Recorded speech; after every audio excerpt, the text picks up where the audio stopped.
할렐루야. 우리는 사무엘상의 내용, 지난주까지의 내용을 보면서 상황과 환경을 뛰어넘는 요나단의 믿음과 또 다윗의 믿음을 보아왔습니다. 그러면서 요나단이 가졌던 그 믿음, 블레셋과의 전쟁 앞에 서 있을 때에 모두가 다 도망하고 난 그 상황에서도 하나님을 구할 수 있고 하나님의 응답이 임하였을 때 그 약속을 믿음으로 받고 실천에 옮길 수 있었던 그 모습들, 다윗이 골리앗 앞에 서 있을 때의 모습들, 뜻하지 않는 어려움을 다윗이 당할 때에 다윗이 고난을 당하는 그 현장 가운데에서도 하나님이 중심이 되어서 하나님 편에서 선한 것을 붙들며 나아갔던 요나단의 모습, 또 다윗의 모습을 우리는 성경을 통해서 보아왔습니다. 우리의 인생이 그러한 것처럼 성경 속에서도 믿음의 사람들의 삶이 항상 아름다운 모습으로만 우리에게 보여지면 참 좋겠는데, 어떻게 우리가 알고 있는 위대한 이런 믿음의 사람들이 이런 연약한 모습들을 드러낼 수 있을까라고 하는 실망감을 감출 수 없는 연약한 모습들 또한 성경에 분명히 드러나 있는 것을 보게 됩니다. 그것이 성경뿐만 아니라 우리들의 삶의 현장에서도 우리가 믿고 신뢰했던 믿음의 사람들의 삶 가운데에 전혀 예견치 못하였던 어떤 위기와 고난 가운데에 그들의 말과 그들의 선택들이 우리들을 실망하게 만드는, 우리들로 하여금 정말 하나님이 살아계시는가? 하나님이 살아계신다면 어떻게 이렇게 말하지? 어떻게 이렇게 선택할 수 있지? 라고 하는 그러한 극단적인 연약한 삶의 모습들을 발견할 때가 있다라고 하는 사실입니다. 그것이 다른 사람이 아닌 우리의 모습일 때도 있고요. 오늘 21장의 말씀은 이렇게 시작합니다. 그가 바로 사울의 공격을 피하여서 도망하는 장면입니다. 도망하여서 노비라고 하는 곳에 가게 되고, 그 노비라고 하는 곳에 아히멜렉이라고 하는 제사장이 있는데 그 제사장을 향하여 도망하는 모습이지요. 그리고 아히멜렉을 만나서 그에게 필요했던 먹을 음식과 무기를 얻어서 또다시 길을 떠납니다. 또 그가 길을 떠나는데 그가 떠난 길이 오늘 10절의 말씀에 보니까 바로 가드 땅이었다라고 이야기를 하고 있어요. 가드 땅, 아기스 왕이 있는 곳에 그가 피하였다라고 이야기하죠. 배를 타고 갔다면 배가 표류하여서 잘못된 길로 갔다 이야기할 수 있겠고, 누군가에 끌려갔다면 그가 예견치 않게 원치 않았지만 끌려가다 보니 가드 땅 아기스 왕 앞이었다라고 이야기할 수 있는데, 오늘 성경 10절 말씀은 분명히 우리에게 이야기하는 건 다윗 스스로가 가드 땅 아기스 왕을 향하여 나아갔음을 분명히 우리에게 이야기를 하고 있습니다. 여러분, 가드 땅이 어떤 땅입니까? 다윗에게 있어서 가드 땅은 대단히 관계가 깊은 땅입니다. 이후로도 다윗과 관련되어져서 우리가 성경을 보다 보면 가드 땅은 또 여러 차례 등장을 하게 될 것입니다. 다윗과의 관계에서 가장 먼저 가드 땅에 대하여서, 이 가드라고 하는 이 땅에 대하여서 등장하게 된 인물의 배경이 바로 이 가드 땅을 배경으로 하여서 등장하는 인물이 있습니다. 누구죠? 예? 아기스는 이제 지금 등장한 거고 왕이고, 누가 또 등장하죠? 17장 4절에 이스라엘과 블레셋이 전쟁 가운데 있습니다. 블레셋의 전쟁 가운데 한 장수가 나왔는데 그를 누구라고 표현합니까? 가드 사람이라 라고 그렇게 표현을 하고 있습니다. 이 가드라고 하는 땅은 블레셋 땅입니다. 블레셋의 5대 도시 중에 한 곳입니다.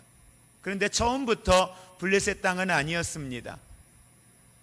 여호수아가 가나안 땅을 점령하는 과정 가운데에 이 가드 땅을 취하였어야 되는데 그러지 못했거든요. 그리고 계속해서 이스라엘과 블레셋의 전쟁 가운데 이 가드 땅이 등장하는데 서로가 이 땅을 차지하기 위하여서 참 많은 전쟁을 이스라엘 역사 가운데 치루었던 땅입니다.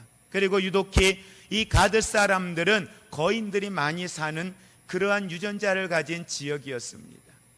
그래서 이 가드 사람 골리앗이라 성경은 17장 4절에 그렇게 표현을 하고 있거든요. 골리앗의 고향 땅입니다. 골리앗이 함께했던 땅입니다. 그가 어디라고요? 가드 땅이라고요. 그런데 그 가드 땅, 오늘 다윗에게 있어서는 적군이었고 다윗에게 있어서는 전쟁의 대상이었고 싸움의 대상이었던 이 가드 땅, 블레셋 땅에 오늘 다윗이 자기 발걸음으로 찾아갔다라는 거죠. 10절 다시 한번 우리 볼까요? 이날에 다윗이 사울을 두려워하여 일어나 도망하였다. 어디로요? 가드 왕 아기스에게로요.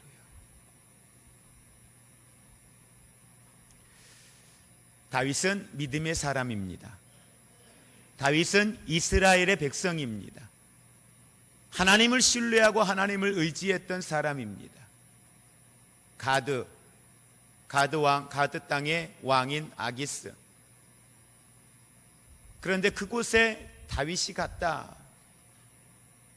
어떻게 다윗이 이곳을 갈 수 있었을까? 도저히 이해가 되지 않습니다. 어떻게 이리 도망할 수 있지? 다른 것도 아니고 블레셋 땅, 그 블레셋 땅 가운데 하나인 이 가드 땅으로 어떻게 도망갈 수 있었을까? 상식적인 생각으로는 도저히 이해가 되지 않는 다윗의 모습입니다. 그걸 보면서 이런 생각을 해봅니다. 다윗이 어린 나이에 골리앗과의 싸움에서 이기고 사울의 궁정에서 그가 지내면서 그는 어린 나이였지만 군대 장관으로서 수많은 전쟁에 나가서 승리했습니다. 사람들이 보아도 다윗이 전쟁에 나아갈 때마다 승리하는 모습을 보면서 온 이스라엘 백성들이 다윗을 아주 좋은 사람으로, 괜찮은 사람으로, 리더로서 인정을 해줄 만큼 그는 아주 괜찮은 사람으로 사람들에게 존중받았습니다. 그런데 뜻하지 아니하게 자기를 내각에 발탁했던 이 사울 왕으로부터 시기와 질투의 눈이 멀어서 다윗을 모함하고 다윗을 죽이기에 혈안이 되어져 있고, 다윗을 죽이는 일에 있어서 자기 아들 요나단의 생명까지도 취하려고 하였던 이 사울, 수없이 도망하고 피하여서 그는 정처 없이 길을 떠났습니다. 그 시간들이 다윗에게는 대단히 긴 시간이었을 것입니다. 중요한 건 성경에 다윗이 사울을 피하여 도망하는 과정에서부터 오늘 이 가드 땅에 오는 이 과정까지 다윗이 기도하였다라고 하는 장면, 여호와를 구하였다라고 하는 장면이 성경에 기록되어 있지 않다라고 하는 사실입니다.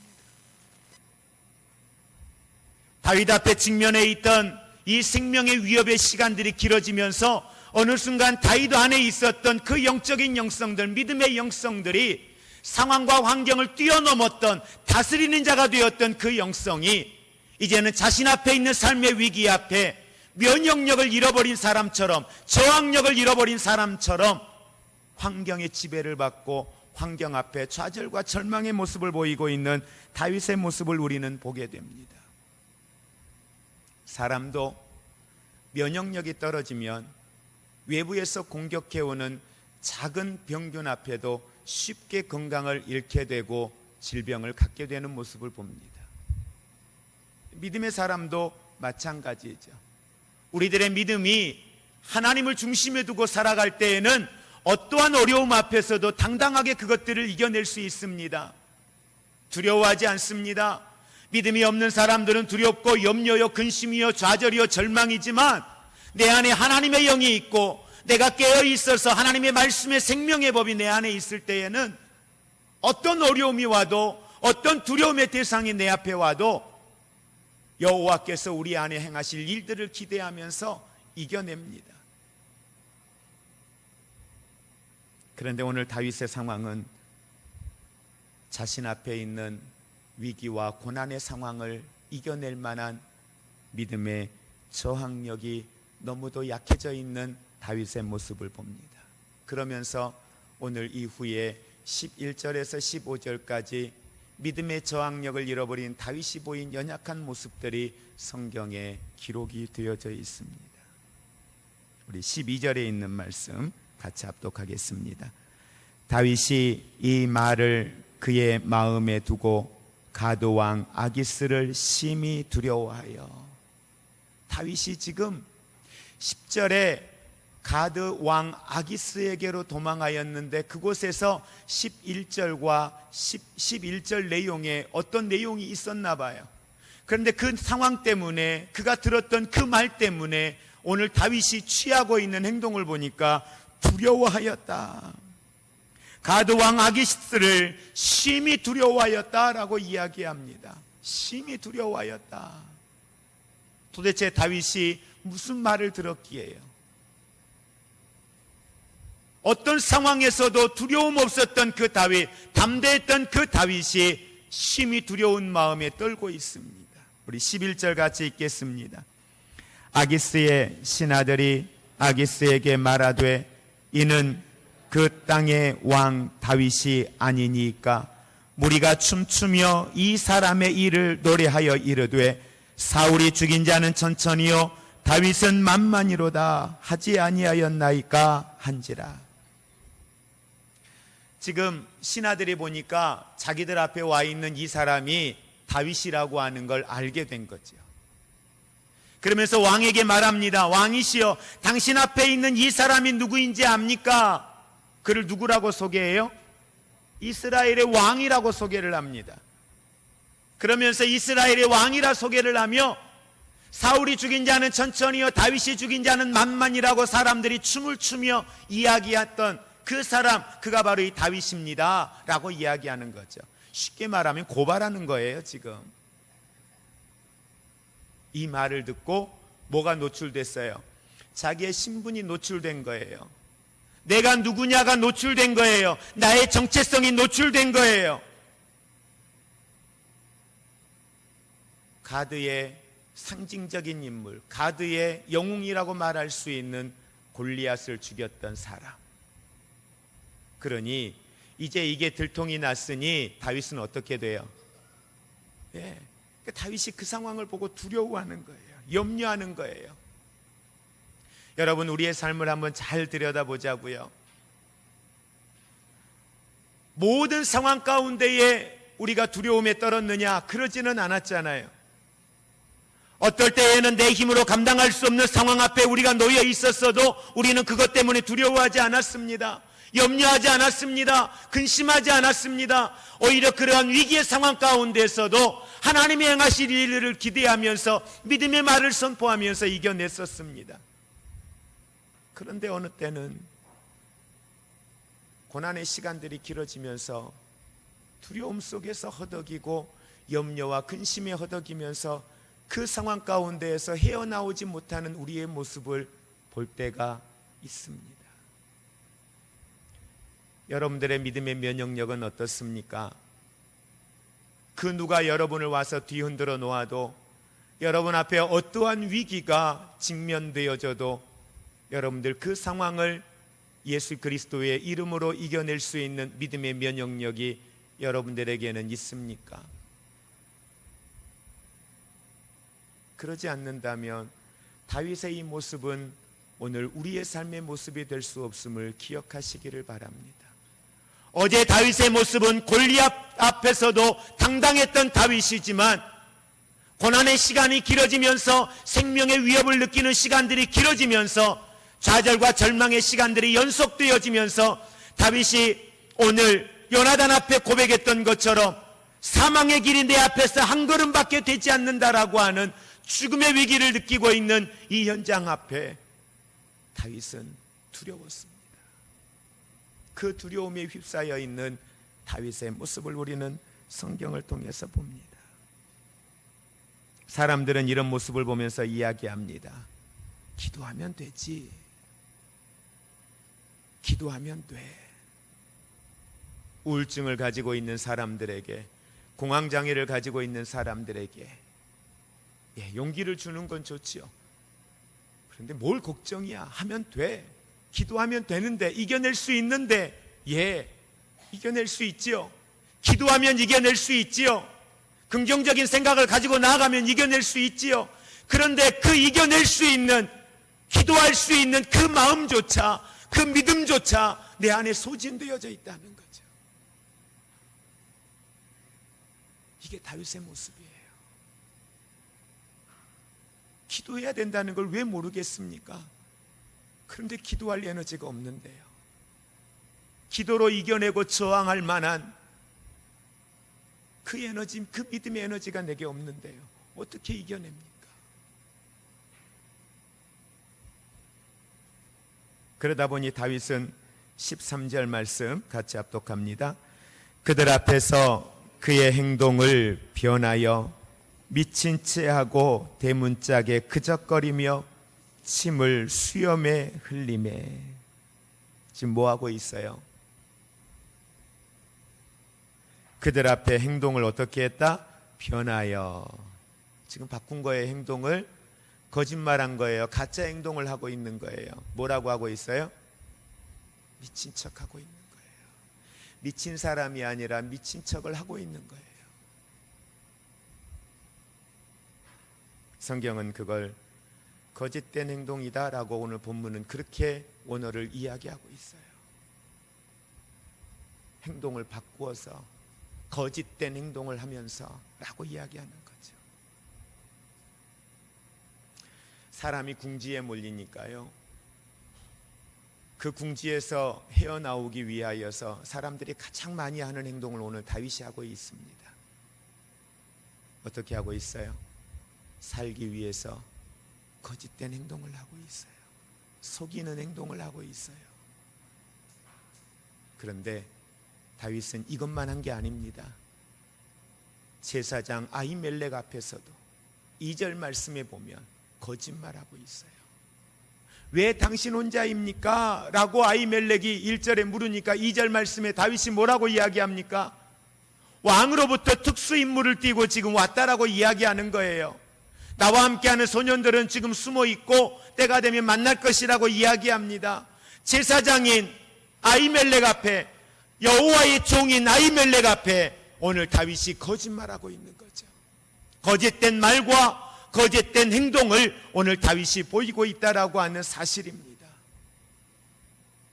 내 힘으로 감당할 수 없는 상황과 위기 앞에 놓였을 때에 그냥 그 자리에서 좌절과 절망과 두려움 속에만 있는 것이 아니라 그 다음에 따르는 행동을 보면 사람 앞에 거짓된 말과 거짓된 행동들을 하고 있다라는 것.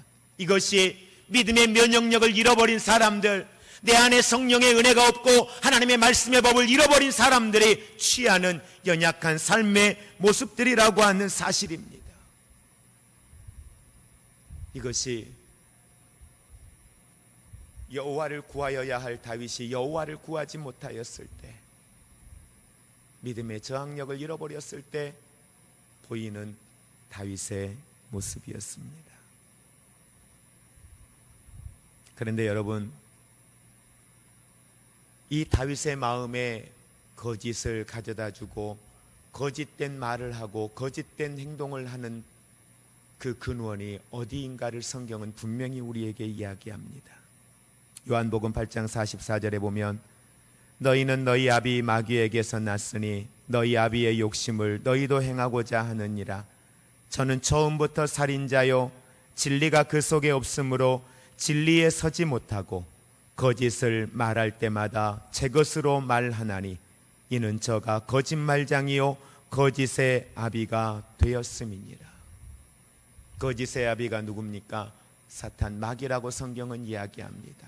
선한 거짓말, 자기가 살기 위하여 행한 거짓말들입니다.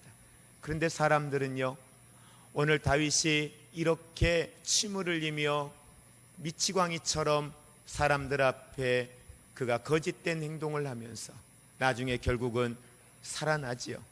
살아나는 그의 모습을 보고 사람들은 지혜라고 이야기하고 그걸 하나님이 주신 지혜라고 이야기하는 사람들을 우리는 수없이 봅니다.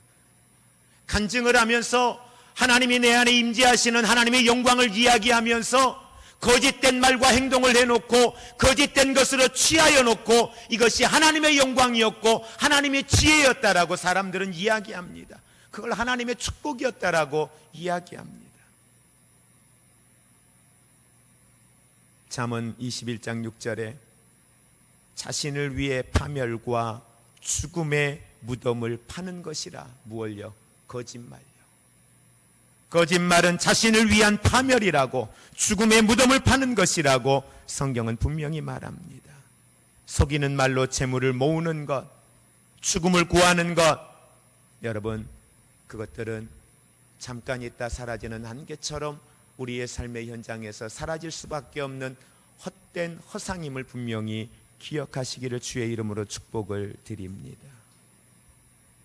우리는 초대교회에서 거짓된 말과 거짓된 선택을 했던 아나니아와 삽비라를 기억하고 있습니다. 성령의 사람이었습니다. 하나님의 은혜로 성령이 충만했던 사람이었습니다. 하나님이 주시는 감동을 따라 하나님께 소원하고 약속했던 사람이었습니다. 그런데 그가 소원하고 그가 약속했던 것을 여호와 앞에 드리기 위하여 가지고 나아갔는데, 성경은 베드로를 통하여 분명히 이야기합니다. 사탄이 내 마음에 가득하여. 그가 팔았던 소유를 베드로와 사도들 앞에 가지고 나아갔더니 베드로가 이야기합니다. 너의 마음속에 사탄이 내 마음에 가득하여라고 이야기합니다. 조금의 물질을 숨기고 그것이 다인 것처럼 오늘 사도들 앞에 가지고 나왔던 아나니아를 바라보며 성령은 탄식합니다. 그리고 그것은 너희가 나를 속이는 것이 아니라, 사람을 속이는 것이 아니라 4절 말씀해 보니까 하나님을 속이는 것이라 라고 분명히 성경은 이야기를 합니다. 사람들은 감동을 주면 그 감동 주는 것에 순종하면서 그것을 내 것이라고 착각을 합니다. 내가 열을 드리기로 약속했지만 팔고 보니 열보다 더 나와서, 그래 내가 좀 내 것으로 취하여 놓고 드렸는데 그게 뭐 잘못인가? 남들은 하지도 않는데 그래도 나는 좀 순종했잖아, 하나님께 드렸잖아, 그게 뭐가 이렇게 잘못이야? 라고 이야기할 수 있겠지요. 근데 성경은 분명히 이야기하는 건 그 마음에 성령이 처음에는 그 아나니아와 삽비라에게 성령이 마음을 주셨는데 나중에 물질 앞에 사탄이 그의 마음을 움직였고 그들은 사탄의 이끌림 앞에 나아가는 모습을 보게 되는 거죠. 그러니까 하나님은 그거 필요 없다는 거예요. 하나님에게는 그게 중요하지 않다는 거죠. 사울의 모습과 똑같은 거죠. 살찐 번제물들을 가지고 나오는 사울의 모습과 아나니아 삽비라의 모습과 다를 게 뭐가 있겠습니까? 그러면서 사도행전 5장 8절 말씀에서는 너희가 어찌 함께 꾀하여 주의 영을 시험하려 하느냐라고 이야기를 하고 있습니다. 오늘도 사탄은 성도들을 향하여서 거짓된 획책을 하면서 계략을 가지고 오늘 하나님의 사람들을 무너뜨리는 일에 수많은 것들을 동원하며 우리들을 공격해 옵니다. 그러기에 우리들은 성경이 말하는 것처럼 이 악한 영의 세력을 대적하기 위하여서 깨어 있어야 할 것이고, 하나님의 전신갑주를 입고 성령의 은혜 안에 머물러 있는 저와 여러분들이 되시기를 주의 이름으로 축복을 드립니다. 그러면서 더 안타까운 것은 거짓말로만, 거짓된 행동으로만 그치는 것이 아니라 14절과 15절 말씀 같이 합독합니다. 아기스가 그의 신하에게 이르되 너희도 보거니와 이 사람이 미치광이로다. 어찌하여 그를 내게로 데려왔느냐? 내게 미치광이가 부족하여서 너희가 이 자를 내려다가 내 앞에서 미친 짓을 하게 하느냐? 이 자가 어찌 내 집에 들어오겠느냐 하니라. 성공한 것처럼 보입니까? 다윗이 미치광이처럼 긁고 침 흘리고 이상한 행동을 하는 이 모습 때문에 왕이 속아 넘어갔습니다. 미치광이라고 이야기하며 내다버리라고 이야기합니다. 어떠세요? 다윗이 지혜롭게 이 어려움을 이겨낸 것처럼 보입니까? 지금 다윗 앞에 서 있는 사람이 누굽니까? 가드왕 아기스입니다. 다윗은 얼마 전에 골리앗과의 싸움에서 골리앗을 향하여서 대적할 때에 말합니다. 저 할례 받지 못한 사람, 여호와를 알지 못하는 사람, 그가 하나님의 백성들을 향하여 조롱하는 것이 그는 분노였습니다. 아픔이었습니다. 그래서 만군의 여호와의 이름으로 나아가 골리앗과의 싸움에서 승리했던 다윗입니다. 하나님의 백성을 조롱하는 그 골리앗을 보면서 분노했던 다윗이 이제는 그 여호와를 알지 못하는 이방인 왕 앞에서 미치광이라고 조롱을 당하고, 미치광이라고 조롱을 당하면 내쫓김을 당하는 이 다윗의 모습이 승리한 것처럼 보입니까? 굴욕적인 자리입니다. 비참한 자리이죠. 하나님의 사람이, 살아계신 하나님이 계시고 전능하신 그 하나님이 내가 너와 함께하리라, 세상 끝날까지 내가 너와 함께하리라고 하는 약속의 말씀이 있고 구하면 주시겠다고 하신 그 약속의 말씀이 있는데도 불구하고 여호와를 향하여 나아갈 수 없는 그 연약함 앞에 무너져 내려서 세상을 향하여 나아가서 세상 앞에 내가 얻기를 원하는 것을 위하여서 굴욕적인 모습을 보이고 비참한 모습을 보이면서 자기가 원하는 것을 취하여 그것을 복이라고 이야기하는 그 삶의 자리에 과연 하나님의 영광은 있을까요?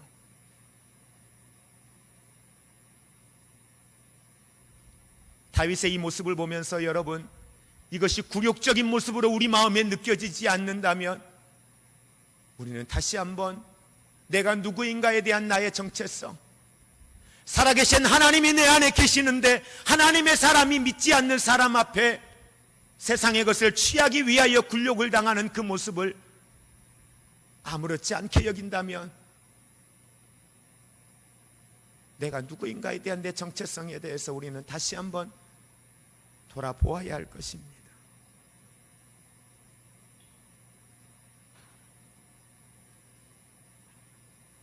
믿는 자는 하나님의 법이 있고 성령의 법이 우리 안에 있습니다. 이제 저와 여러분들이 하나님을 향한 복음과 예수 그리스도를 향한 생명의 믿음 안에 우리가 머물지 못하면 다윗이 보였던 이 모습이 우리의 오늘의 모습이 될 수 있다는 사실을 분명히 기억할 수 있기를 원합니다. 아니, 혹여나 우리가 다윗처럼 이와 같은 믿음과 말씀으로 일어설 수 없어서 내 앞에 지속되어지는 삶의 고난 앞에 이렇게 다윗처럼 거짓을 말하고 거짓을 행동하고 두려움에 휩싸여 있고 우리들이 굴욕을 당하는 그 삶의 현장 가운데 혹여라도 있다면 다윗은 이 아기스 왕으로부터 고난을 이겨내고 난 이후에 정말 여호와 하나님을 만나고 난 이후에 시편 34편에 그가 고백한 내용이 있습니다. 말씀을 정리하면서 다윗이 고백한 이 내용을 우리가 마음에 새기면서 어떻게 할 때에 우리는 이 면역력을 잃어버린 고난의 현장 가운데에서 승리할 수 있을 것인가? 그 상황에서 나는 다시 일어설 수 있을까? 하나님의 말씀은 우리에게 뭐라고 이야기하는가? 우리는 다시 한번 말씀 앞에 설 수 있기를 원합니다. 시편 34편 4절 말씀은 이렇게 말합니다. 내가 여호와께 구하매 내게 응답하시고 내 모든 두려움에서 나를 건지셨도다. 어떤 경로를 통하여서인지 모르겠지만 다윗은 그 이후에 생명을 보존하고 나와서 다시 힘을 얻었습니다. 그리고 여호와를 향하였습니다. 여호와를 향하여 구하였습니다. 구하였더니 여호와가 내게 응답하시고 내 모든 두려움에서 나를 건지셨도다. 6절 말씀에 이 곤고한 자가 부르짖음에 여호와께서 들으시고 이 곤고한 자가 부르짖음에 여호와께서 들으시고 그 모든 환난에서 구원하셨도다. 19절 말씀은 의인은 고난이 많으나 여호와께서 모든 고난에서 건지시는도다 라고 고백하고 있습니다. 다윗에게 실수가 있었고 연약함이 있었고 하나님의 영광을 가리우는 거짓된 위선적인 모습이 다윗에게 있었지만 그럼에도 불구하고 하나님께서는 그를 의지하는 다윗을 보호하시고 하나님의 약속의 말씀이 성취되게 하시는 하나님의 은혜를 체험하게 됨을 보게 됩니다. 그래서 우리는 고난 중에도 낭망치 말고 하나님만을 의지하고 하나님만을 바라보며 기도하는 자리에 설 수 있기를 주님의 이름으로 축복을 드립니다. 그래서 시편 34편 9절 말씀에 다윗은 너희 성도들아 여호와를 경외하라. 다윗은 이전에 자신의 연약한 삶을 경험해 보았기 때문에 성도들에게 말합니다. 너희 성도들아 여호와를 경외하라. 저를 경외하는 자에게는 부족함이 없도다. 그러면서 14절 말씀에 악을 버리고 선을 행하며 화평을 찾아 따를지어다 라고 말씀을 하고 있습니다. 말씀을 정리합니다. 우리는 고난 중에도 하나님만을 의지하고 하나님만을 바라보며 그 하나님이 기뻐하시는 것을, 하나님이 선하신 것을 우리는 붙들며 나아갈 수 있기를 주의 이름으로 축복을 드립니다. 그 하나님은 오늘 우리 안에 살아계신 하나님이십니다. 그 하나님은 내게 구하라 들으시고 응답하시겠다고 약속하신 하나님이십니다. 때로는 여러분 힘 스스로 일어설 수 없는 연약한 가운데 있을 때, 그래서 믿음의 동역자가 좋은 것이, 다윗에게는 요나단과 같은 동역자가 있었잖아요. 이후에 우리가 다음 주에 보겠지만 22장에 결국 이 다윗이 행하였던 거짓말 때문에 누가 죽음을 당하게 됩니까? 노베에 있었던 아히멜렉 제사장과 함께 노베에 있던 모든 제사장들이 다 죽음을 당하게 됩니다. 죄명은 다윗을 도망가게 해주었고 다윗을 살려주었다는 거죠. 하나님은 아히멜렉까지도 하나님의 사람으로 그를 세우시어서 하나님이 하나님의 사람들을 이끌어가는데 선한 믿음의 동역자들을 세우시는 모습을 우리는 봅니다. 그것처럼 오늘 저와 여러분의 삶의 현장에 저는 여러분들에게 다윗이 스스로 기도할 수 없을 만큼 곤고한 가운데 있을 때에 여러분들이 중보기도를 부탁할 수 있고, 여러분이 싸울 기력이 없을 때 여러분을 위하여 대신 영적인 싸움을 해줄 수 있는, 거짓의 영이 내 안에 있고 두려움의 영이 내 안에 있을 때에, 그 비굴함 속에 머물러 있을 때에, 세상 앞에 머물러 있으면서도 그것이 잘못됨으로 연약함으로 깨닫지 못하고 살아가는 그 사람 앞에 그를 위하여 대신 영적인 싸움을 하며 기도해 줄 수 있는 좋은 믿음의 동역자가 있기를 주의 이름으로 축복을 드립니다. 그리고 우리는 이 말씀을 보면서 이런 기도 제목을 가져봅니다. 하나님, 내가 다윗처럼 극심한 고난의 현장 가운데서 하나님을 구할 수 없을 만큼 믿음의 면역력을 다 소진해버렸다 할지라도 하나님, 그 삶의 마지막 그 구렁텅이 그 자리에서도 내 안에 있는 내 영을 깨우시어서 여호와를 구하게 하옵소서. 여호와를 다시 한번 바라보며 여호와를 구할 수 있는 영성을 회복시켜 주시옵소서. 이 기도가 우리의 기도가 되기를 주의 이름으로 축복을 드립니다. 이제는 우리 주 예수 그리스도의 은혜와 하나님 아버지의 사랑하심과 성령님의 교통하심이, 예수의 이름이 내게 있고 예수의 생명이 내게 있어 나는 모든 것으로부터 승리자가 될 수 있음을 선포하고, 모든 상황과 환경으로부터 당당하게 승리할 수 있는 권세가 내게 있음을 선포하며 나아가는 사랑하는 모든 성도들 위해, 저들의 가정 위에, 우리의 삶과 섬기는 사역의 현장들 위에 이제로부터 영원토록 함께 있을지어다. 아멘.